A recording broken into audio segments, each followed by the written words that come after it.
To defeat an enemy, you must know them.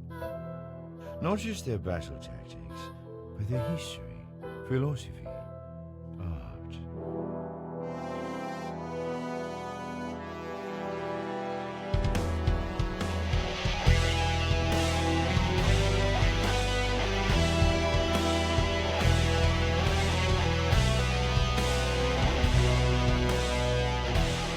Welcome to the Chiss Ascendancy podcast.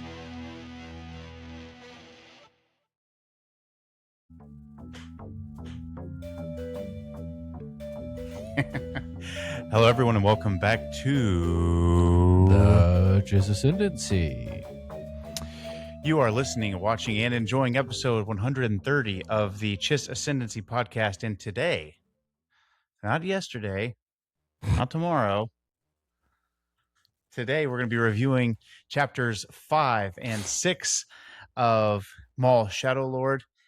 And again, I know we said this last time we were on here, but it's going to be a real treat, Governor. A real treat. A real treat. So the titles of said episodes are going to be Chapter 5, Inquisition, and Chapter 6, Night of the Hunted. I'm Josiah. This is Samuel's back with us. And so we're excited to jump into this and see where the wind takes us. So I wanted to think about this a little bit, Samuel. Do you want to do an episode by episode breakdown, or would you prefer to do a just jump into the whole shebang? Let's just do it like Disney does, all at once. All at once. Okay. I'm going to change this camera angle a little bit. Oh, you got the cool helmet. Let's see. Yeah, that's from that's the stranger from the Acolyte. You know, the Acolyte entered Disney's Disney Plus's top 10 again this week. Of I think that were that being is launched. cheating because it recommended I watch it as soon as I finished every episode of Maul Shadow Lord, and I said, no, Disney Plus, I am not interested. And I didn't watch it. No? I think they're cooking the books a little bit. I think they're suggesting that you watch The Acolyte after you finish Maul Shadow Lord, and you're like, this has been really good. Maybe I was wrong. Maybe I was wrong. And I they will just need say, to get though, a couple of people to watch. And then, I do find myself sorry, I had to get back to the old green microphone there. I went to blue for a second.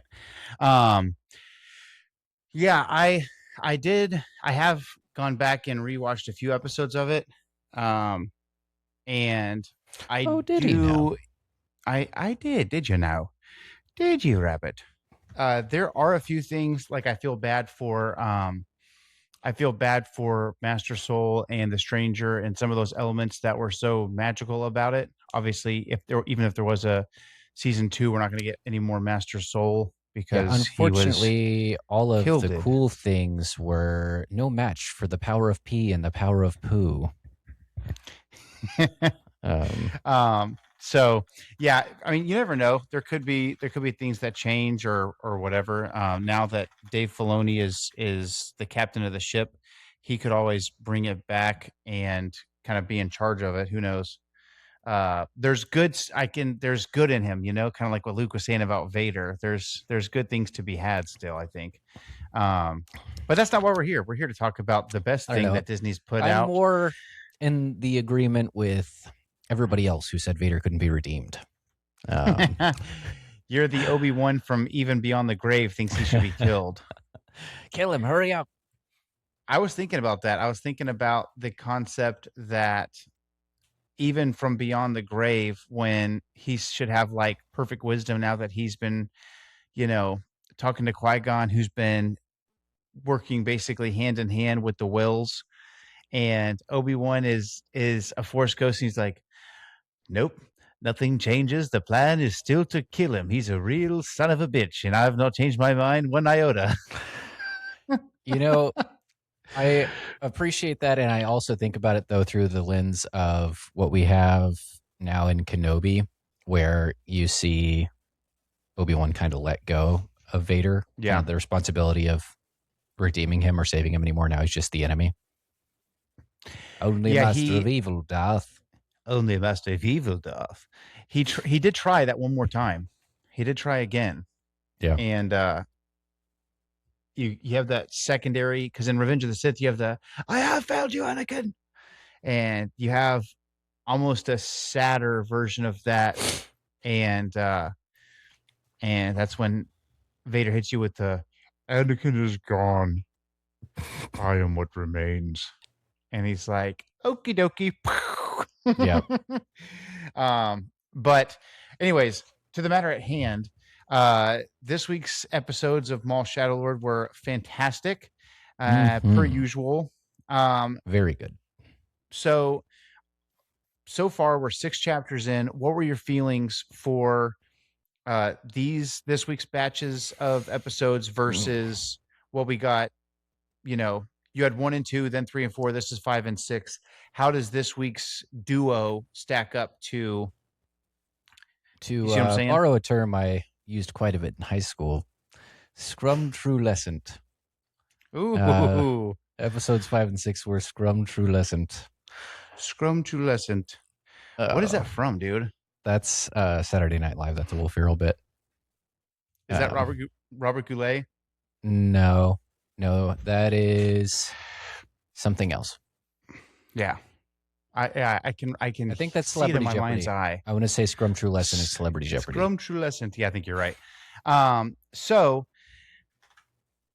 3 and 1 and 2 are a lot of establishment, still very, very good. And then 3 and 4. I like how scrum-true-lesson is a made-up word and there's an agreed-upon spelling for it on the internet. I'm sure there is. So I'm trying to think of 1 and 2, a lot of establishment. He's doing a James Lipton impression. Oh, okay. Inside the Actors Studio. Yes. Yeah. That's right. That's a good one. Oh yeah. Last week's. Okay. It's all coming back. Yeah. I saw the costume in my head and I was like, I don't think it is. Sorry, I get fixed on these things.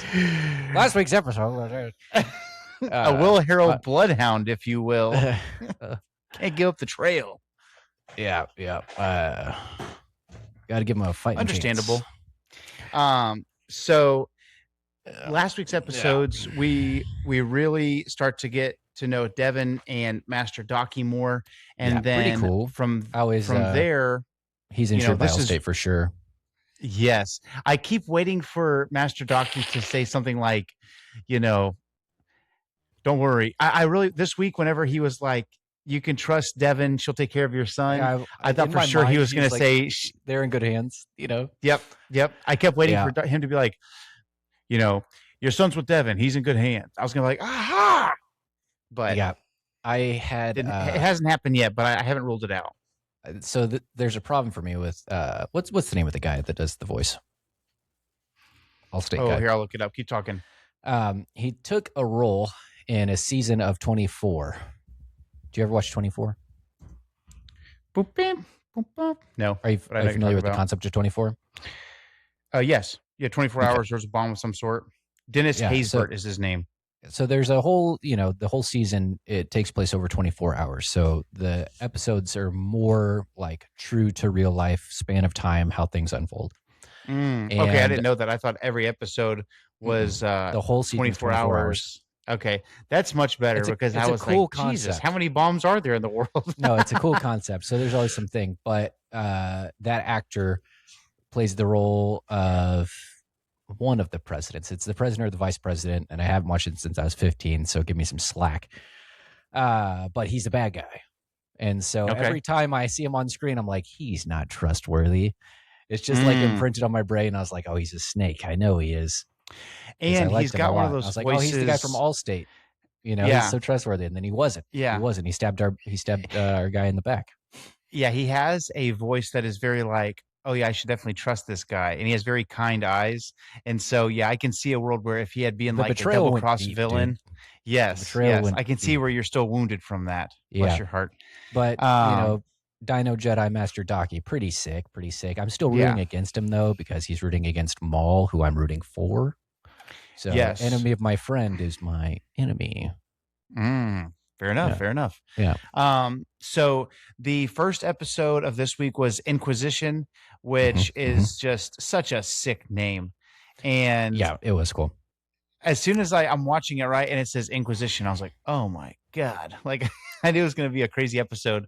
And you get, I was like, oh, I wonder who's going to make an appearance here. Yeah, exactly. Yeah, you knew who was coming. You know what was coming down Dolores the pike, Umbridge. That's right, everyone. Can't stand him. Can't stand him. And they sent the best one. The one that we of most the Inquisitors. wanted to see. Yeah.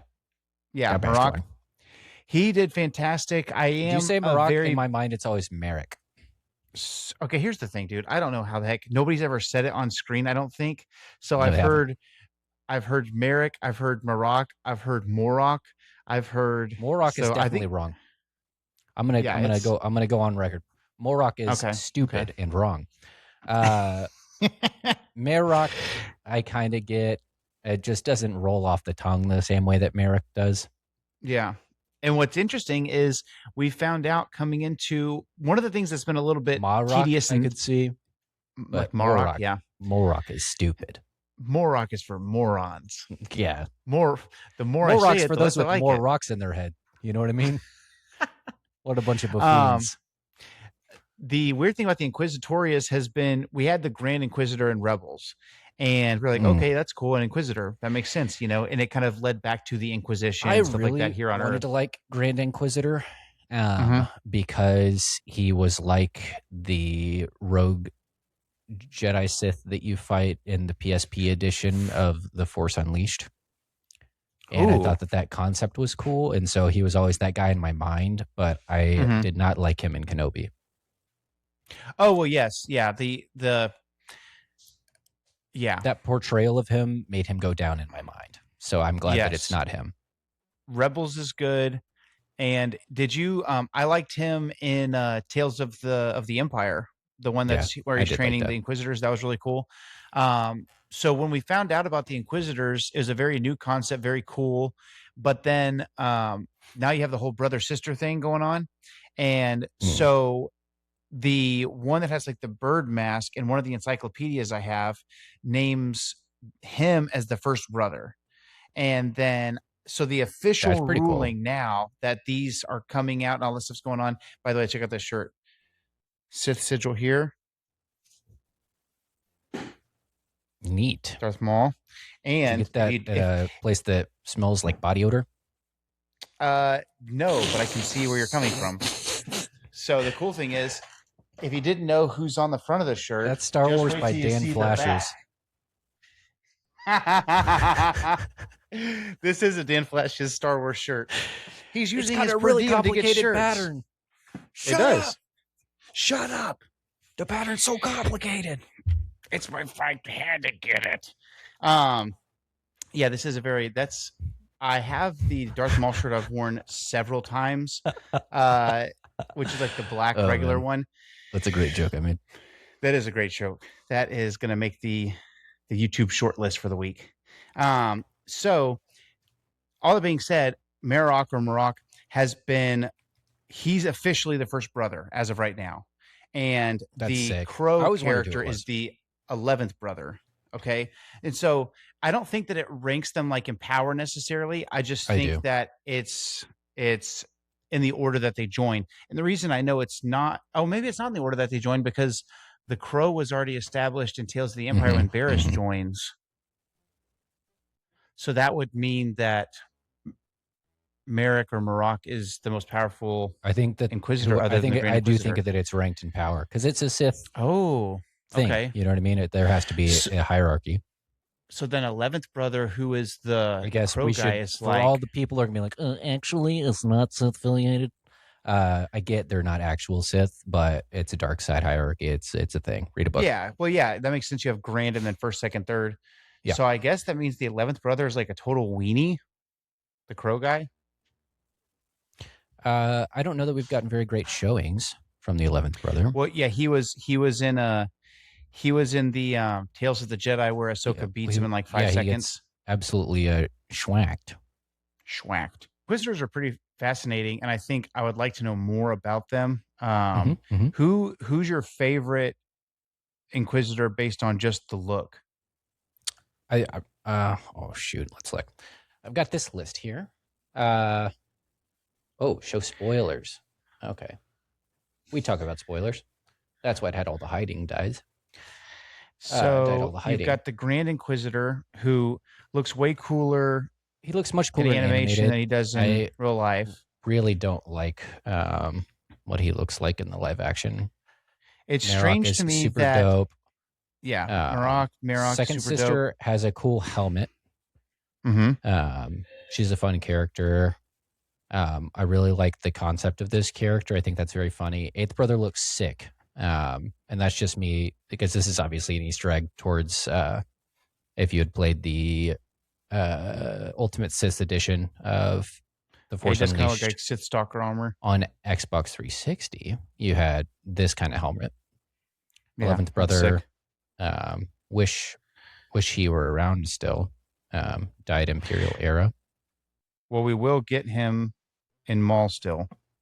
Bears I hate in pretty much every version. And then there's if you go these back cool for honorable just a mentions. second, then you got the non-canon Star Wars Visions characters, which is pretty cool. If you scroll back to your left just a smidge, the 13th sister, Iskatikaris, is the main character from Inquisitor's Rise of the Red Blade book, which was pretty good. The hard part is that, like, Star Wars has a hard time, in my opinion, this is just my take.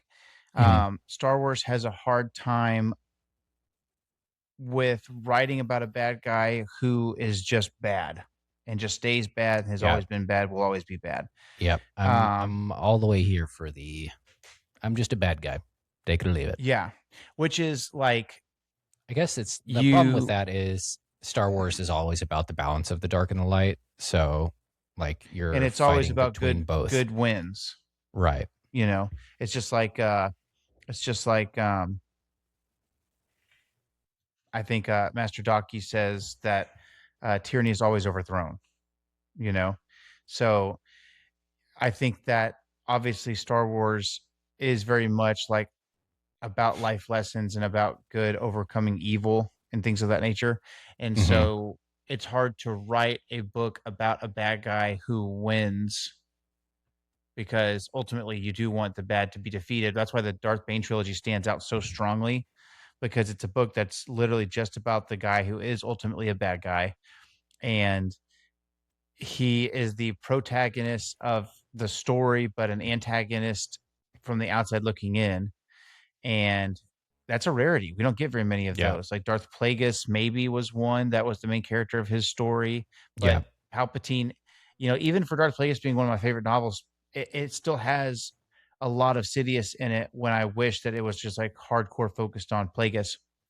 And so I could see, I mean, I feel the same way. I Yeah. do enjoy the Palpatine treatment, because I think that even though it's not canon at the time, it was the most revelation we got of Palpatine. Right.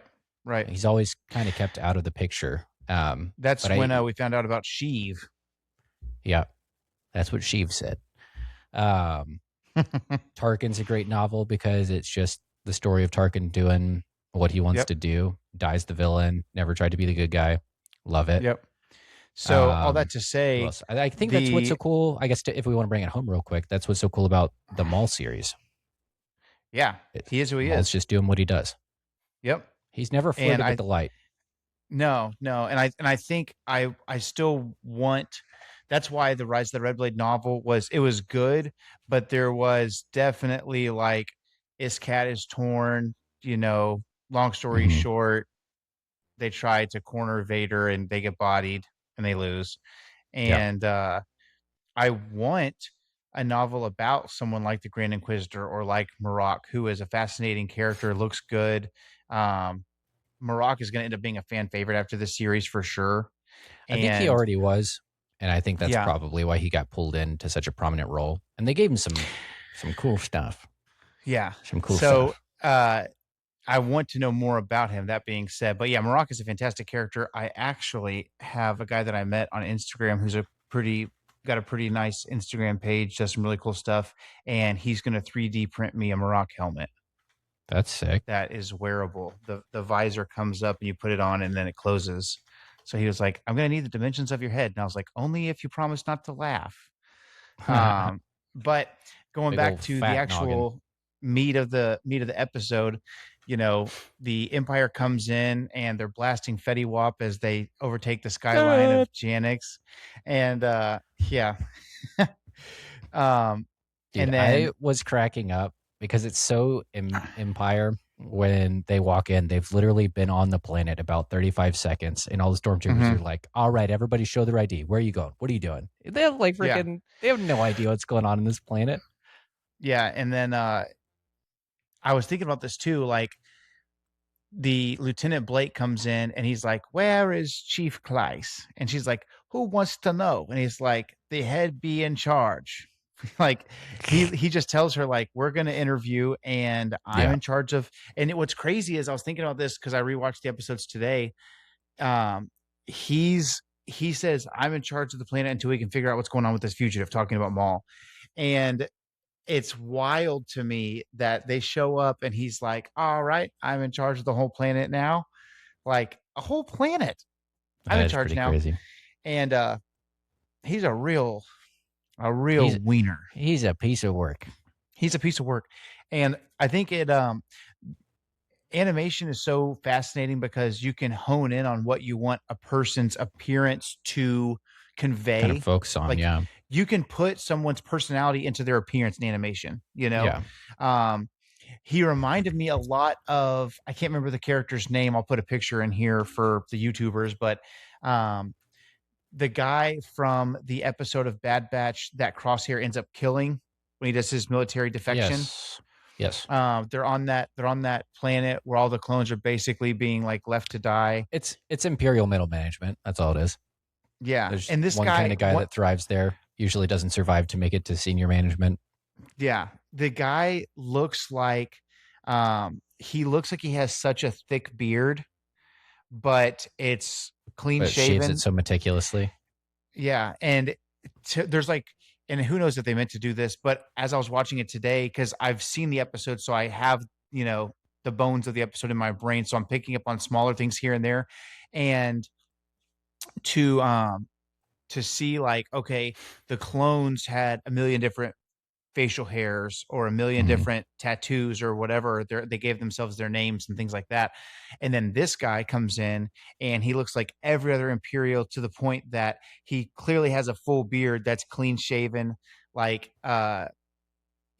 obviously the, as Spybot called them, the impy shinies.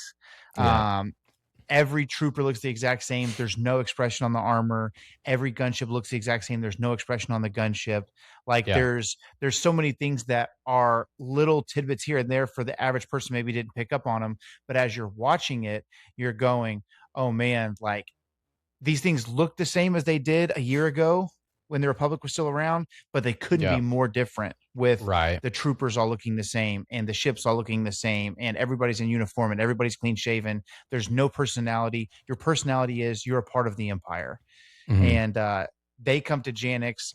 You see, obviously, Lawson is like, here we go. Not happy about this. I will say my stock for Mr. Two Boots is really going down. Yeah. Not a fan of Two Boots right now, buddy.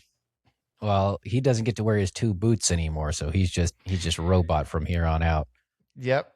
What were your thoughts whenever that happened? Because I was watching this and I was like, oh, Samuel's gonna give him one of these. Like that's what you get, whenever I feel on. Like I don't know. It's like he has this whole thing where he's like, oh well, this is regulation. This is what we're supposed to do. This is protocol. But the second that he's out of line, he gets called out for it. And I don't think he liked that very much. And I was like, oh, maybe Mr. Protocol it's not all important anymore. Is it? Maybe there's some exceptions. Maybe we see, what the purpose of the laws are so that we can interpret them and enforce them justly, Mr. Two Boots. Yeah, Two Boots got a taste of his own medicine. He sure did. It was this tiny microcosm. I've really been liking that word lately. It's a tiny microcosm of what Lawson doesn't want for all of Janix is Two Boots losing his boots. Yep. So what if Two Boots turns into this like Imperial serial killer and his eyes turn from yellow to red and he's like, where's my boots? Yeah, right. They put like a Christian Bale Batman voice chip in him. It's like that episode of The Office where they made Dwight wear sleeves. I don't He's like, remember that at all. it's when That's funny. Idris Elba comes in and he's the manager and he's like, wear sleeves. Yeah. And Dwight's yeah. freaking out.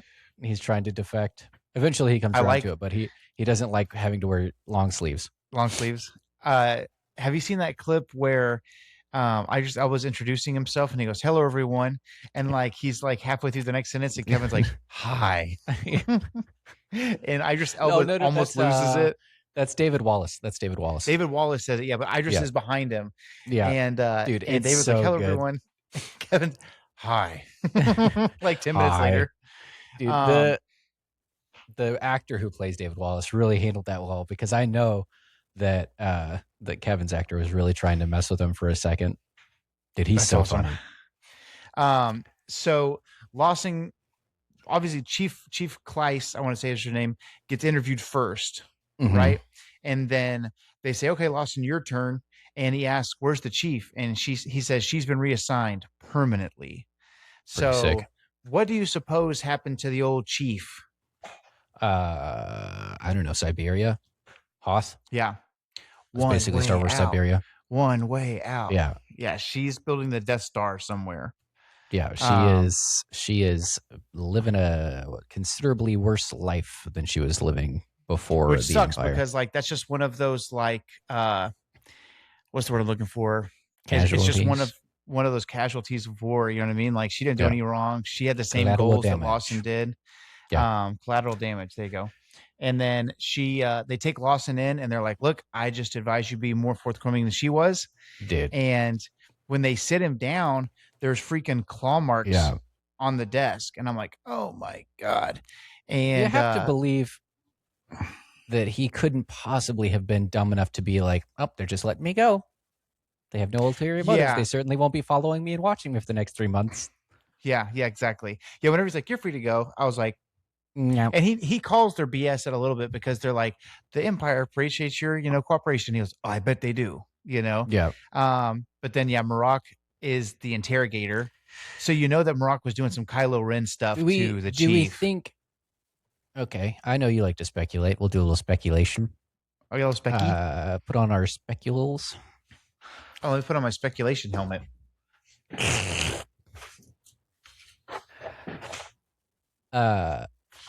It really Can you makes hear you me look. at all?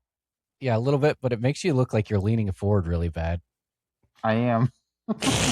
Okay, this is me sitting straight up with the helmet on.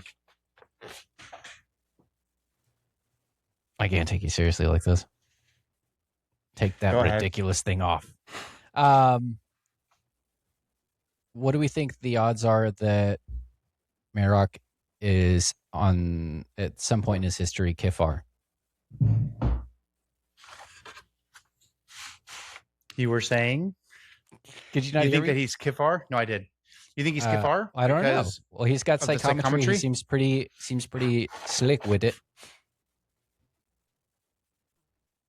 I'm taking a picture. Okay. And then we can get back to my thing in a second.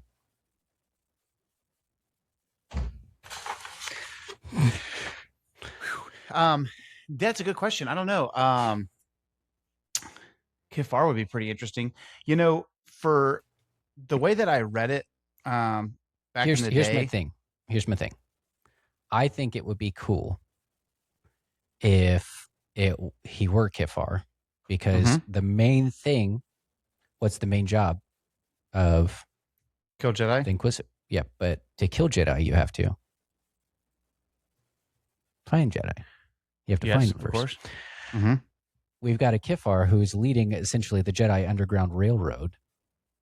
Right. And so what do you, if you can't beat him, you join him, get your own Kifar, train him the dark side.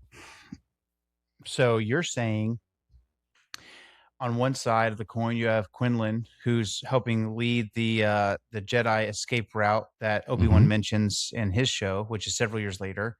And you're saying that Marok, but he'd set it up. Obi-Wan only just now finds out about it because he's getting back into things. He's been hiding too long. All these other Jedi already know that Darth Vader's around. He doesn't know Darth Vader's around. So he's out of the loop. You know what I mean? So you're saying that it would make sense to have the first brother, aka lead investigator, be someone like Voss, who's on the other side of the coin, who's leading the Jedi to a life of anonymity somewhere safe. Mm-hmm. Mm-hmm. That could be cool. That's what I'm That'd be telling you. pretty neat. I want more. You know, this year we're not going to get a Tales of series because we're right smack dab in the end game of Maul season 1. But in years past, on May the 4th, we've gotten Tales of the Jedi, Tales of the Empire, Tales of the Underworld. Wouldn't be surprised if they wanted to try and do something big this year and make it like we get the Maul finales and we get something special. There are several places where they're doing a 25-minute sneak preview of The Mandalorian in specific theaters on May the 4th. So I actually did not It's sign really up expensive, for it 25 because minutes. I don't know if you even pay for it, or I don't know. I'd have to check it out, but I'm sure you have to pay something. But it's like a fan event and they're going to do giveaways and stuff. I actually did not sign up because I don't want to see anything prior to seeing the movie. I don't want to see like 30 minutes of it. I want to see it all at once. No, I didn't get rejected from that job. I didn't want to work there anyway.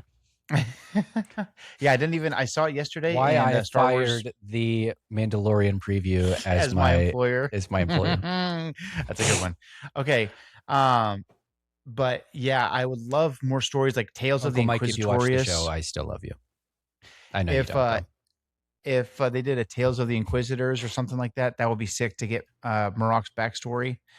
So long story short, episode 5, you have Lawson comes home and he's talking to his son. His son's like, hey, whoopsie doodle.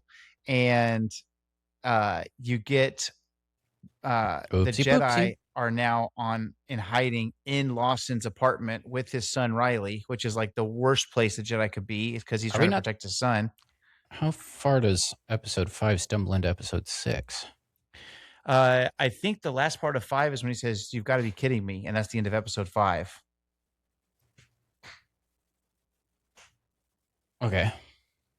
So leading into 6, you've got basically, I mean, those of you who are listening have seen the episode, but Marok barges into the apartment, and Maul knows that Marok is hot on their tail because the Mandalorians, Rook Kast and her following, saw him snooping around where the battle took place between Maul and the Jedi, and that's where we learned that he has psychometry. A lot of people were commenting on my post saying, it's Force Echo, and I was like, listen, buddy, it was psychometry before you were Star Wars born. Force Echo is just a newbie way of saying this. Yeah, don't recite the old magic to me, witch. Yes, I was there when the omnibus of Quinlan Voss came out. Yeah, I've got it in a box somewhere in another state, but I'm bringing it up here as soon as I have somewhere to put it. I'll tell you what. So he's touching the lightsaber wounds, and he's seeing the Jedi. He's seeing them fighting Maul. He knows what's going on, and then he tracks them to Lawson's apartment, and they are engaged. And Rook Kast goes to Maul and says, "Hey, he's tracking these 2 Jedi. He knows what's up." And kind of pause there. What is your feeling about what's going on with Rook Kast and the Mandalorians with Maul? I think Maul is a very calculated individual, and I guess you could say that like him thinking he has the better of someone is kind of his downfall. That's what happened when the crime syndicate kind of fell apart in the first place, was he thought everybody was going to fall in line and they didn't. But you'd think he's kind of coming to a place where he will have learned from that mistake, potentially. I would hope so. But he is a one-track mind kind of guy. But I mean, he's putting some things on hold right now, clearly focusing on getting a new apprentice. And so, I mean, if he has to put a Mandalorian down, he has to put a Mandalorian down. You know what I mean? That's, and that's not, I don't even think, here's the thing. Like any other faction, you put one of them down, it's like fight on sight. But the Mandalorians are like, oh yeah, he had it coming. Anyway, what's for dinner? I think that what's strange to me is, it seems to me that Rook Kast has more loyalty to Maul than the rank and file Mandalorians. And so it may be a thing where like again, she's like this. definitely been like, "Hey, people are talking." You know, Yeah. she's Is this trying about to the girl? She support tried him. to kill you. And he Yeah. was like, yes, wasn't it fantastic? She'd make a Yeah. great apprentice. He's still thinking like a Sith. He's like, "Yep, pretty good attempt actually. Some technical Not notes, bad. but she's got moxie." Yeah. She'll make a fine apprentice. She'd kill me someday. But ultimately, awesome. he sees Marok being there and hunting her down. He knows that Daki is weakened. And I will say from last week's episode, something I heard somebody else say. I can't remember who said it, but I didn't even think about it till they pointed it out. But they're like, finally, somebody gets hurt by getting kicked by Maul's metal legs. Because when he kicks Daki's like, son of a bitch. Like it really hurts. And as well it should. As well it should. It's a metal leg. I think about like stubbing my toe. I've actually fractured one of my toes not too long ago by stubbing it. And I feel that though on the inside every time I see Obi-Wan trying to sweep the leg on General Grievous. Yeah, and he's like, ow. Yeah. Or like when Grievous is freaking punching dents in his own starship and like slamming his little clawed hooves down. I'm like, oh my God. If one of those connects, it's game over. That's it. Maybe it's because Maul's wearing shoes. Yeah, maybe it is. Yeah. But it looked like the rubber it actually finally absorbing hurt. all the impact. And so he knows that Daki is wounded. He knows that the Inquisitor is going to be too much for them. And it's the perfect moment he tells Rook, this is the perfect moment, I'm paraphrasing here, for me to show up and be on her side. This is going to open the door that I've been looking for. She needs a friend. She needs a friend. She needs a buddy. And so basically, long story short, it ends with Maul on the train. Marok says, where is Maul? And he does a super duper Jar Jar flip into the pool and says, I'm right here. You know what I'm coming to realize this Maul show is? What's that? It's Dark Side Uncle Buck. You think so? Dark Side Uncle Buck? That's awesome. That's all it is. I can see that. They all hate him, but they need him in the end. And he's there for him. He has the real bittersweet relationship with the teenage daughter. That's really funny. He comes in to beat up her boyfriend. Marok. Yeah. You get a short and sweet saber fight between Maul and Marok. And my favorite part is when Marok shows the second blade. Yeah, and Maul's like, and does am I supposed to be impressed?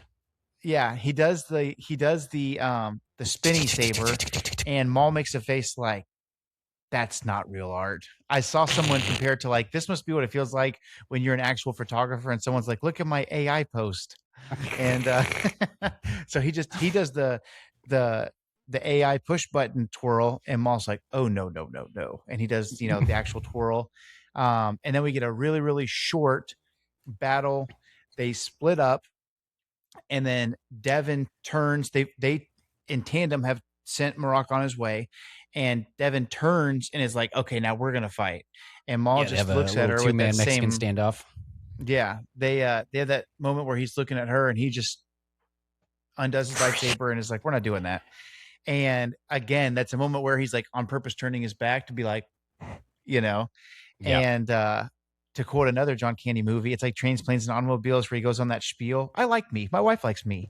And then whenever Steve Martin looks over to see if, he feels bad, and John Candy's looking over his shoulder and goes, it's that same moment. But the big cliffhanger moment at the very end of chapter 6 is Marok in the Lambda class shuttle flies back up to the Star Destroyer, goes into his, his FaceTime room and makes a call. There's a hologram in the foreground that's, blurry. And Marok says, I have located Maul. The rumors are true. He's alive. And not only that, but he's more powerful than we imagined. And he's in league with 2 Jedi. What are your wishes? What are your orders? Obviously, we know that the second Inquisitor will be sent at some point, the 11th brother, to team up with Marok. But who, we'll wrap things up here because we're right at the hour mark. Who do you suppose is going to be the person that Marok ends up having talked to in that moment? Are we thinking Sidious? Are we thinking Grand Inquisitor? Are we thinking Vader? What's your take? So my first instinct is to say Vader, but you kind of, I don't know. If it's Grand Inquisitor, who cares? You know what I mean? Like, there's not really any. Why would we hide that? That's not that cool. That's who you would expect him to talk to. Yeah. So like, I kind of go back and forth. There was the whole thing about, like, we didn't hear any breathing, and I was like, well, he's waiting with bated breath, perhaps. Yeah. If it's Vader, the no breathing is on purpose. It's called a cliffhanger for a reason. Right. I would see where, if it is specifically Maul, Vader's got a vested interest in this. Or even, I mean, we have the last interaction with the last time Maul was gaining this much power, and who do you know went to go deal with it himself? Yes. So it would not surprise me if it even went all the way up to Lord Emperor Palpatine, because he's got he's got a historically vested interest in what Maul is doing. Yeah, I agree. It would also even be more so than I think cool. Vader, even though Vader's kind of like Grand Inquisitor, Great Grand Inquisitor, if you will. Great Grand Inquisitor. It would be really cool too. One thing I hadn't heard, I don't think this is the case, but I'm just throwing it out there to post a video about it if we're right. But it would be cool if, because of how important or how much of a pest Maul could end up being if things go his way, it would be cool if he was talking to almost like a moment, like, in the Phantom Menace, he's like, not for a Sith. And then Sidious is sitting there, and then Maul comes into field of view. It would be super cool if it was, maybe Grand Inquisitor and then Vader steps into view, or it's Vader and Emperor steps into view. Like, it would be cool. The thing I haven't heard anybody say, it would be cool if there were two Darksiders there. Well, it's better than one Darksider, two Darksiders. Two Darksiders. Two things I get to talk about. I get to talk about what I want to talk about. It's my show too. Go. One thing we haven't talked about is Maul's talking lightsabers. What's that all about? It's the same. It's the same cadence as whenever you hear him fighting Qui-Gon on Naboo. I talked about this a little bit last week, but you hear that in the Phantom Menace, and supposedly those words are, I want to say, Sanskrit for the Duel of the Fates. Interesting. Yeah. It's like a little love language to the prequels, the whole show. What's your other thing? But he's like having a conversation with them.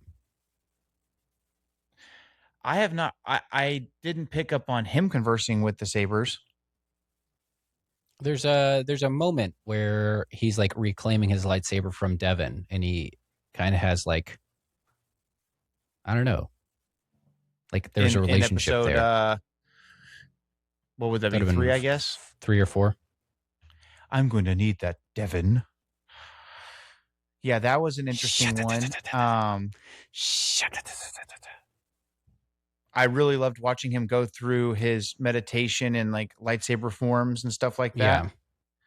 Yeah. It just shows you how great of a duelist he is, and like how one of the best in tune he is with his saber. The other thing, did it seem to you like Marok and Maul had kind of a history together? Because it seemed like, I mean, I guess you could talk to somebody, be like, oh, it's true, you're still alive, having believed that they were dead. But he's like, oh, so it's true, you're still around. It seemed like they had intersected before. Maybe I'm reading into it too much. So that's just the vibe I got. Yeah. The hard part is, we know this is the earliest in the timeline that we've seen Marok. Like, he's, I guess, in Tales of the Empire, he's there for a second at the Inquisitorius Castle, where you're seeing Barriss become an Inquisitor. But other than that, like, we don't know his backstory. We don't know, that's that story that I want to understand, because there's like in the Tales of the Empire, when they, you get to see Barriss's path to become an Inquisitor, but there's already like the Grand Inquisitor is already established, 2 or 3 others already established. Like, how long was that going on, and where were they? Like, not everybody could be Barriss and be in a prison for the last couple of months, and then she gets turned dark. Like, there are, the 4th sister is the one that takes her out of prison, and 11th brother's already there, and Yeah. Marok's already Kinda. there. Grand Palpatine's Inquisitor's Mr. already Contingency, there. you know what I mean? Yeah. So I don't know. Could they have some history? Maybe. I think that Maul is a legend. Maul is, you know, you hear whispers. He's said multiple times, "I want to be a shadow," and you know, his every week he's had a crazy entrance. Like every week, you know, dun dun dun dun, and he's at the top of the ship. And then you know, last week, whenever Devin's trying to get away and the doors open and you have a shadow walking toward her. This week, you know, where is Maul? I'm right here.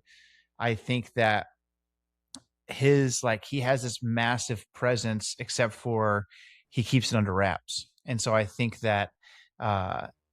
that if I had to guess, I wouldn't say that Marok has had dealings with him, but I would say that he's heard a lot about him.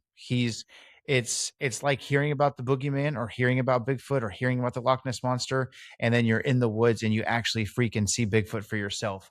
Because if you ask me, do you think And he's Bigfoot's got real? a I go, yeah, lightsaber. yeah, I think he is real, but I've never seen him.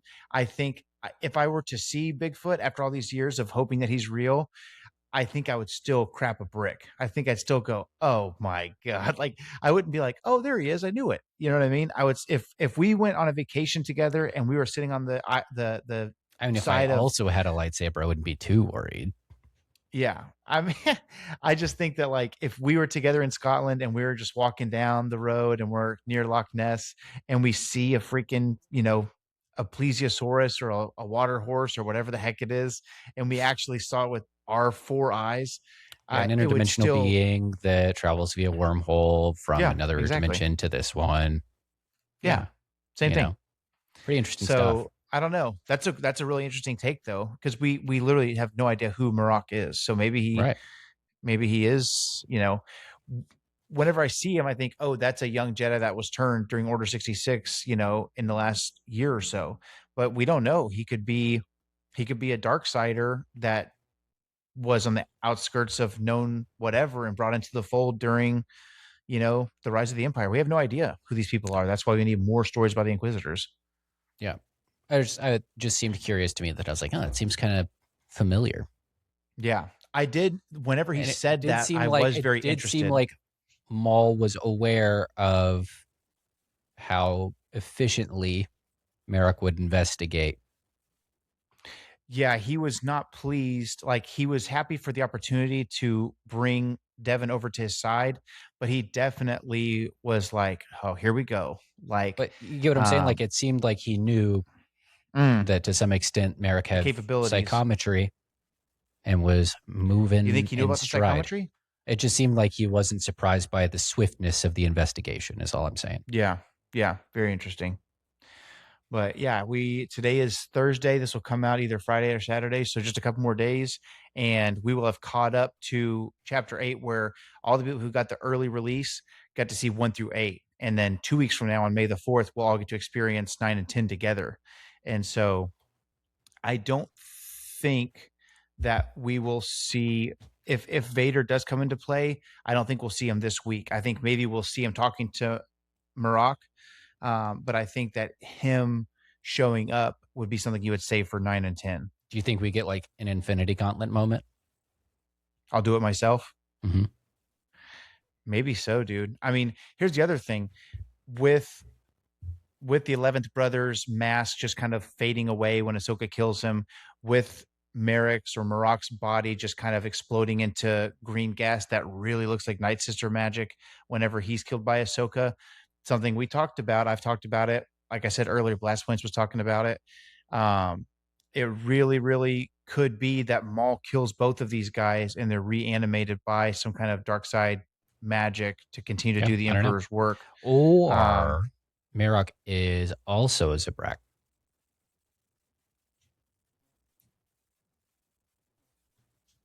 And he's imbued with Night Sister magics. Already? That's what happened to Savage. Yeah, but if he was imbued with Night Sister magic, not everything's the same, but when Savage was like beef, like he became bigger and stronger, faster, larger, who knows? Yeah. That'd be cool. A lot of really cool stuff coming down the pike. So just a couple more days, and we'll have 2 more pieces to the puzzle. So thanks everybody for tuning in. We have a lot to look forward to still. And then Mandalorian Indeedy. is next month. So don't forget to like this video, subscribe to the channel, and leave us a comment. Tell us your thoughts, share us your theories and things like that. And remember, the Force will be with you always. And also, like Maul with Savage, the only family you have here is me. We'll see you next time.